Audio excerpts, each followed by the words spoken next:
I've always been fascinated by the odd and inexplicable. As a freelance journalist, I've chased stories that took me into the heart of haunted asylums, the belly of abandoned mines, and once, into a town where everyone inexplicably spoke backwards for a day. But these adventures, as unsettling as they were, seemed like child's play compared to the night I spent in the motel that existed as though it had been forgotten by time itself.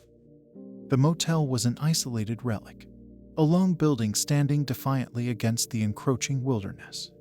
It was placed so strategically at the end of the road that it seemed like it marked the boundary of reality itself, as if beyond it lay a world unknown to mankind.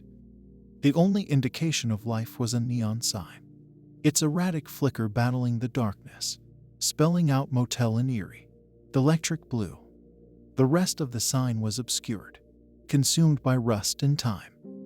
Its disrepair was a testament to years of neglect. But it was more than that. It was a warning that went unheeded. The motel was devoid of any proper name, the anonymity that cloaked it in an even deeper mystery. It was as if it was intentionally forgotten, stripped of its identity, and left to exist in obscurity. It was an oddity that would normally pique my curiosity, but on that night, it was my only refuge. The building itself seemed to groan under the weight of the years, its faded paint peeling off in large chunks, revealing the rot beneath. Its windows stared blankly at the world, like the vacant eyes of a corpse, while the wind whistled through the cracks, humming a mournful tune. It was an unwelcoming sight, a place that seemed less a refuge for weary travelers and more a lair for the things that lurked in the darkness. But with the last rays of the sun disappearing behind the horizon, and my car rendered useless, it was my only option.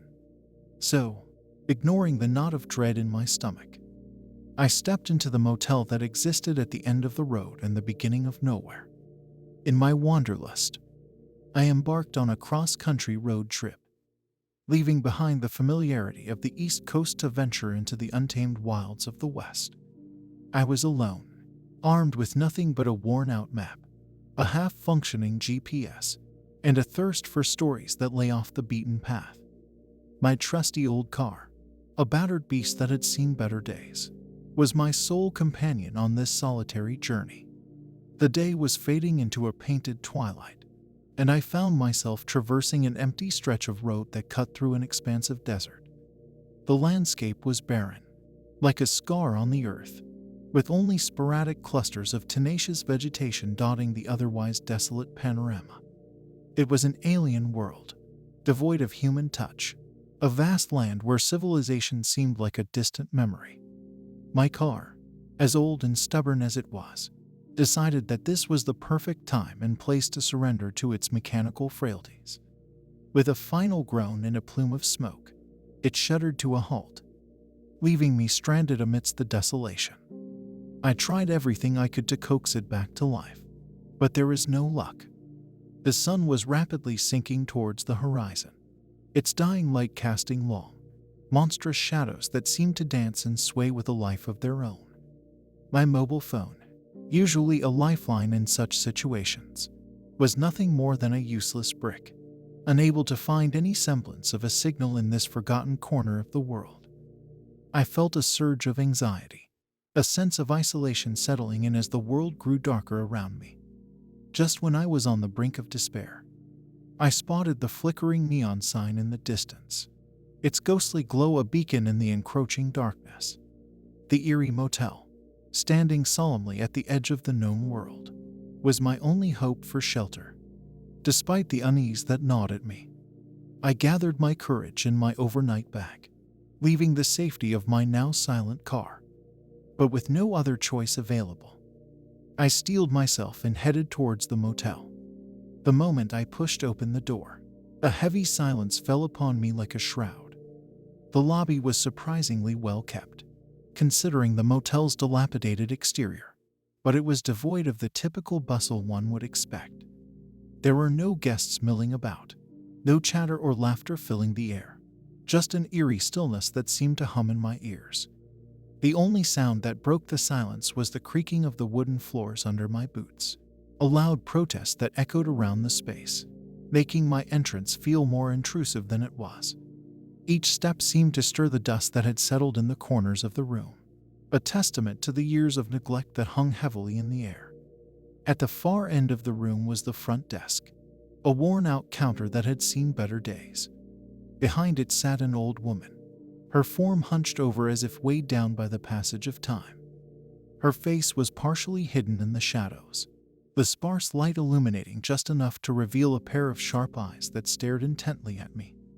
Her gaze was piercing, almost predatory, like an owl sizing up its prey in the dead of night. Her skin was a network of wrinkles, each line a testament to a life lived long and hard. Her hair was a wild crown of silver, glinting ominously under the faint light. Despite her frailty, there was a certain strength to her, an unnerving presence that seemed to dominate the room. She didn't speak, just watched as I approached, her eyes never leaving mine. They bore into me, cold and unflinching, as if trying to decipher the secrets I carried within. It was a silent exchange, filled with unspoken words and veiled threats, setting the tone for the ominous night that lay ahead in this nameless motel at the end of the world. The old woman's voice was the first I'd heard since my car radio had died hours ago. It rasped through the silence like sandpaper, a dry whisper that seemed to echo in the still air of the lobby. One night, she asked, her voice carrying an undertone of something I couldn't quite place. Was it curiosity? Suspicion? I merely nodded, pulling out a wad of cash from my pocket and placing it on the counter. Her gnarled hand snaked out to take the money, the bones protruding sharply under the thin veil of her skin. She slid a rusty key across the counter in return. A small metal tag attached to it bore the number 6. As I took it, our fingers brushed briefly. Her skin was cold, almost deathly so, sending a shiver up my spine. The room was, unsurprisingly, as nondescript as the motel itself. The wallpaper was peeling off in places, revealing patches of damp plaster beneath. A single, dim bulb hung from the ceiling, casting long, eerie shadows across the room. The air smelled musty, the unmistakable scent of mildew lingering like an uninvited guest. The room's furnishings were sparse and worn.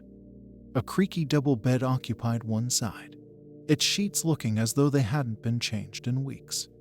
An old wooden table stood against the wall, accompanied by a rickety chair. The bathroom was a cramped space with rust-streaked fixtures.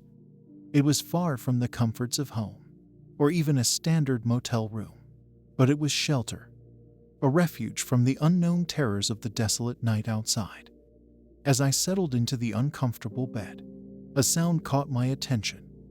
From the other side of the paper-thin walls, a dull murmur of voices seeped into my room.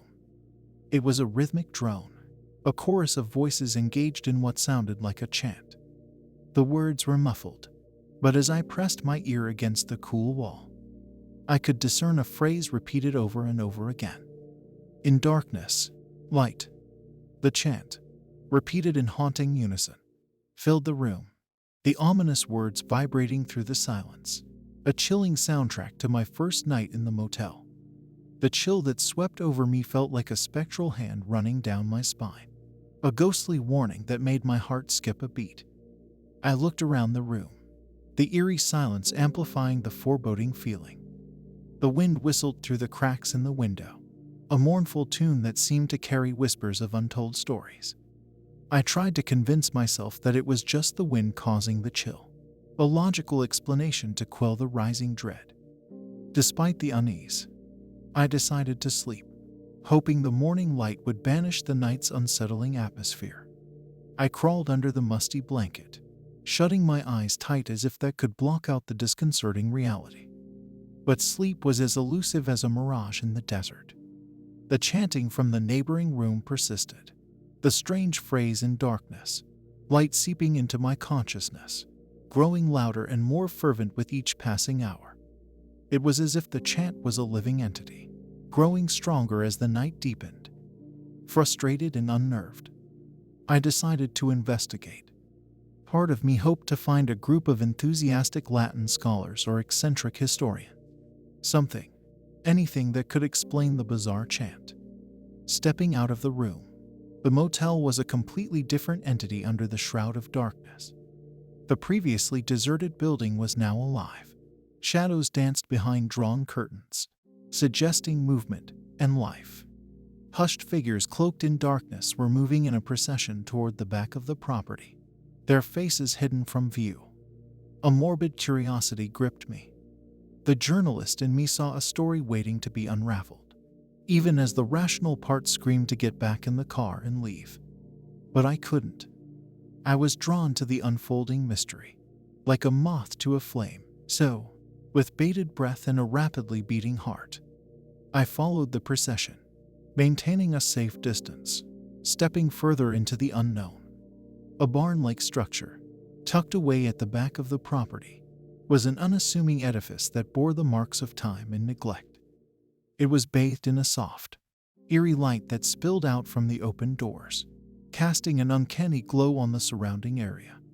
I edged closer, my curiosity pushing me forward, urging me to unveil the secrets that lay within.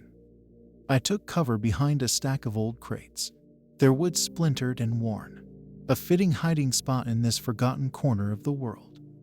As I cautiously peered around the edge, the sight before me sent a wave of icy fear crashing through me, freezing the blood in my veins. The motel guests, previously unseen and unheard, were now assembled in a macabre tableau. They stood in a circle, their bodies cloaked in dark robes that swallowed the faint light, their faces hidden behind hoods, rendering them faceless specters. They were silent, save for the low drone of the chant that still echoed around the barn, a haunting hymn that now sounded even more ominous. At the heart of the circle stood the old woman from the front desk. She was transformed from the frail figure behind the counter to a commanding presence, dressed in a crimson robe that starkly contrasted the muted colors of the others. She was a figure of authority, of reverence. Her eyes, previously cold and unflinching, were now ablaze, a fanatic glow lighting them from within. In her hands, she held a large knife, its blade reflecting the light, an ornate handle that hinted at a history as old and enigmatic as the woman herself. Her voice, dry and rasping, echoed through the barn as she led the chant. In darkness, light each syllable cutting through the silence like her knife through the air. But it was what stood before her that froze the blood in my veins. A small figure, barely reaching her waist, stood nervously at the center of the circle. It was a girl, no more than 10, her face pale and terrified. She was trembling visibly, her wide eyes darted around the room, reflecting the dim light with a sheen of tears. The realization struck me like a blow. This wasn't just a gathering. This was a ritual. And the girl, innocent and terrified, was their intended sacrifice. The sight was horrifying, a tableau of pure evil, and it was unfolding right before my eyes. The chanting took on a more ominous tone, the words a dark promise of what was to come. The old woman's grip on the knife tightened, the blade now a deadly glint in the half-light. A cold dread settled in my stomach as the magnitude of the situation sunk in. This wasn't just a cult, it was a gathering of dangerous fanatics, and I had stumbled upon their most sacred and terrifying ritual. The girl's terrified eyes haunted me, a silent plea for help in a room full of her tormentors. The fear was paralyzing, a vice-like grip around my heart. But amidst the terror, I knew I had stumbled upon a story that was as horrifying as it was intriguing. As the chant swelled around me, I forced myself to stay still, to observe, to understand. I was a stranger in the heart of darkness, and escape was not an option, not yet. Just as my mind began to race, attempting to process the grotesque spectacle before me, a cold hand suddenly clamped over my mouth. The world around me narrowed to the stinging scent of unwashed skin and the tightening grip that held me captive. I was yanked back, my body colliding with a solid figure as I was dragged into the void. A scream bubbled up in my throat, but it was muffled by the hand that held me in a vice-like grip. Panic surged through my veins, My heart pounded against my ribcage like a wild animal trying to escape its cage. A cold voice, a chilling whisper slithered into my ear. "You shouldn't be here." The voice was as dark as the night around us. A warning and a threat rolled into one. The following moments were a chaotic whirl. I remember the adrenaline-fueled struggle, my desperate attempts to break free, the cold terror that gnawed at my insides. I remember the sharp pain that bloomed at the back of my head, blinding me, and then nothing. The world around me faded into a terrifying oblivion. The chanting voices the last thing I heard before the darkness claimed me. When I came to, I found myself back in my car. The morning sun was a bright lance through the windshield, painting the interior with a harsh light that made my head throb. My body ached, each bruise and bump a painful reminder of the night's ordeal. On the passenger seat, a note lay innocuously, a stark contrast to the violent message it carried. It was scrawled hastily, the handwriting jagged, as if written in a rush. "Leave now and never return," it read. The words were a chilling warning, a clear message that I had overstayed my welcome. My hands trembled as I turned the ignition key, the fear still lingering, coursing through my veins like a potent drug. To my relief and surprise, the car roared to life instantly, the engine purring like it hadn't been silent for hours the previous day. It felt like the universe was giving me a clear sign, a desperate push to get as far away from the motel as possible. I threw a glance at the rearview mirror, and my heart clenched at what I saw. The old woman was standing in the motel doorway, her form silhouetted against the morning light. She didn't wave or smile. She didn't call out or try to stop me. She just stood there, watching, as I sped away from the motel, away from the cult, away from the nightmare that had unfolded in the middle of nowhere.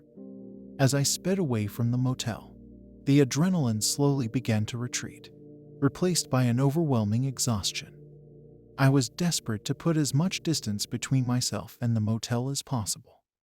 But a sudden, nauseating stench pervaded the car, an odor so foul it made my stomach churn. It was a smell of decay, a scent that spoke of something sinister. Confused and alarmed, I pulled over to the side of the lonely road. The smell seemed to grow stronger, now accompanied by a sense of dread that gnawed at me. With a sinking feeling in my gut, I popped open the boot. A scream tore itself from my throat as I saw the source of the smell. The small girl from the barn, the intended sacrifice, was there, her lifeless body bundled haphazardly.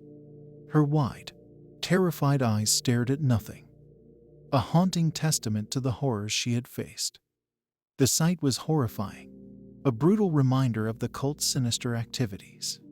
The realization hit me hard. The cult hadn't just warned me to leave. They'd given me a grisly token to ensure their message was clear. By placing the body in his car, the cult was not only warning me to leave and never return, but they were also asserting their power and control. They were showing him that they could reach him, even in a place he considered safe. The act was meant to evoke fear and terror, to ensure he would not attempt to expose them or return to the motel.